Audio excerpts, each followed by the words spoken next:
Welcome back to the Bourbon Jerk. Thanks for the click. Today I'm talking about whiskeys that I'm not buying this year. So last year was the first full year of having a WhiskeyTube channel, and as you might imagine, I added quite a few bottles to my collection. Maybe got a little carried away. This year my intention is to be a little bit more selective and conservative with the bottles that I buy. With that in mind, here's some of the whiskeys that I will not be buying in 2025. Number 1, Woodford Reserve Double Oaked. Now, this used to be a distillery-only limited release, and by most accounts, pretty well received. Everyone that I know that's tried it said it was pretty awesome. If you follow my channel, you know that I'm a big fan of double oaked whiskey. So why won't I bite on this one? Well, here's a few reasons why.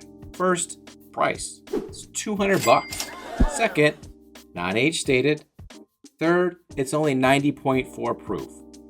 Fourth, it's only 700 milliliters, so it's slightly smaller than most of the bottles on the shelves. And I understand we might be moving in the direction of 700 milliliter bottles becoming the norm, but for now, they're just a tad smaller than most. I'd probably take this a step further and say I'm going to steer clear of $200 bottles that I don't already know are fantastic or that I haven't even had a chance to try first.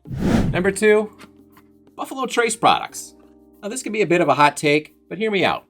Here in Michigan, the only Buffalo Trace product that I can walk into most stores and buy is regular old Buffalo Trace. From time to time, maybe I'll even see a store pick. Great entry-level bourbon at a fair price, but that's it. If any E.H. Taylor or any Weller, Blanton's, or Elmer T. Lee pops up, they're usually snatched up before they even hit the shelves, or store owners mark them up to museum prices and they just sit on shelves behind counters. While I do enjoy a lot of the Buffalo Trace products, and I certainly tried chasing them when I was first getting into the hobby, I've just kind of gotten to the point where I'm frustrated with the brand itself. They're one of the biggest producers of bourbon in the country, and the fact that we can't find really any of their core range products here just makes me want to look elsewhere. So unless it happens to fall into my lap at MSRP, probably not buying any Buffalo Trace products this year. 3, Jack Daniel's 10-year and Jack Daniel's 12-year. A couple of years ago, I picked up this Jack Daniel's 12-year and I really liked it a lot.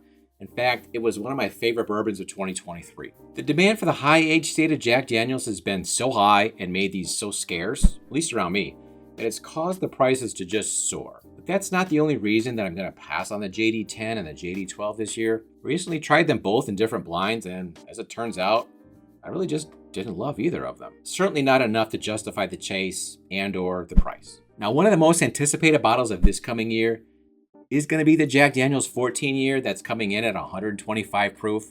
And this is probably going to be one that I do try to chase, but I digress. Before I get on to the rest of the list, do us a favor. Go ahead and smash that like button. If you're not already subscribed to the channel, go ahead and click that button too. And if you haven't already done so, check out the Bourbon Jerk Patreon group, the Circle of Jerks. In 2025, we're going to give away a bottle every month. And to get in, all you got to do is be a member of any paid tier.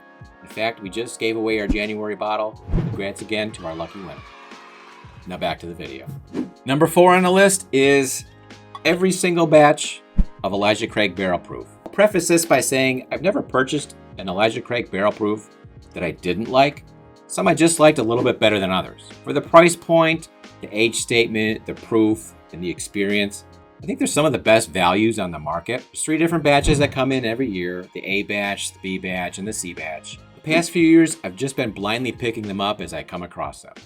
Turns out, I buy them much faster than I drink them or share them, and I've kind of got a glut of them on my shelves at the moment. In keeping with the goal of being a little bit more particular this year, I'm just not going to buy every single batch of Elijah Craig Barrel Proof. I'll likely wait and see how some of the reviews come in from some of the folks in the community whose palates I trust, and maybe pick the one up that sounds exceptional, if there is one. Number 5, Booker's. Tried quite a few of these over the years, and there are some that I do really like. This Storyteller batch from 2023 in particular comes to mind. Like the Elijah Craig Barrel Proof, these come out 3 to 4 times a year. MSRP on these is $99, but local shops here routinely charge upwards of $120 or $130. And for me, the value just really isn't there. These do usually come in at a high proof, but the age statements, which tend to be 6 and 7 years, aren't nearly what you'd expect given the high price tag. Also, the quality seems to swing wildly between batches. While I really like the Storyteller batch, there's been others that have really just been forgettable for me. So I'm out on Bookers this year. Just a thought here. I'm wondering if Jim Beam may be better off just doing one really good batch of Bookers along the lines of last year's Bookers Reserves, and just making Bookers a once-a-year limited edition. Just a thought. Number 6, Old Forester Single Barrel Strength. MSRP in Michigan for these is $85. For the past few years, the prices have ballooned to the point where a lot of the stores that did picks were charging well over $100, $110, $120. Now, while the proof on these is usually around 125 to 130 proof, for the most part, they just feel a bit rough around the edges, jagged even. Like maybe the bourbon could have aged a bit more to reach a more balanced profile. I don't know, maybe it's the proof point that convinced bourbon fans that they needed to chase and covet these picks. I think that perception may be changing a little bit recently, as I've started to see more of these sitting around on shelves and coming down in price. So there you have it, 6 whiskeys I'm not going to buy this year. Sure, I'll buy plenty of others, just not those. Let me know in the comments which whiskeys you're staying away from in 2025. Till next time, cheers, thanks for watching, stay jerky.